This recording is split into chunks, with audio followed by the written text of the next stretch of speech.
नमस्कार, ईटीव्ही भारत मध्ये आपले स्वागत। आपण पाहत आहात न्यूज टाइम। आदित्य ठाकरेंच्या मुलाखती दरम्यान गाडीवरील स्टेज कोसळलं। आदित्य ठाकरेंसह ईटीव्ही भारतच्या प्रतिनिधींना किरकोळ दुखापत। छत्रपती संभाजीनगरमध्ये सुरू होता प्रचार।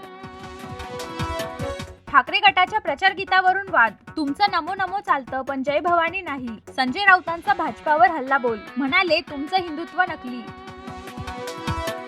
आमच्यावर भाजपाचा कुठल्याही प्रकारचा दबाव नाही। उमेदवार बदलणं ही आमची अंतर्गत बाब। हेमंत पाटील भावना गवळींचं तिकीट कापल्यानंतर मुख्यमंत्री एकनाथ शिंदेंनी दिलं स्पष्टीकरण।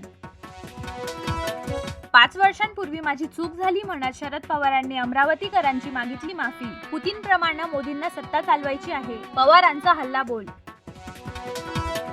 थापाड्यांची खोटारड्यांची लंका जाळण्यासाठी एकत्रित आलो। शिवसैनिक अपमानाचा सूड घेतल्याशिवाय स्वस्थ बसणार नाही। उद्धव ठाकरेंचा भाजपासह राणांवर हल्लाबोल।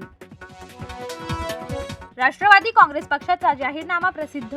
जातनिहाय जनगणनेसह विविध घोषणांचा पाऊस। यशवंतराव चव्हाण यांना भारतरत्न देण्याची शिफारस करणार असल्याचा जाहीरनाम्यात उल्लेख।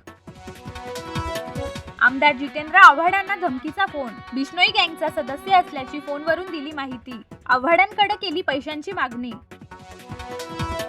मानसिक आजारानं ग्रस्त महिलेची 4 वर्षाच्या चिमुकल्यासह आत्महत्या। अमेरिकेत सुरू होते उपचार। पुण्यातील वाकड येथील घटना।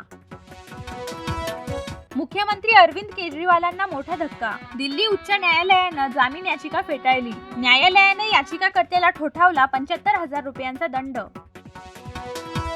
प्रचाराच्या डीपफेक व्हिडिओमुळे रणबीर सिंग हैराण। व्हिडिओ सोशल मीडियावर व्हायरल। काँग्रेसचा प्रचार करताना दिसला होता रणबीर। पोलिसात तक्रार दाखल।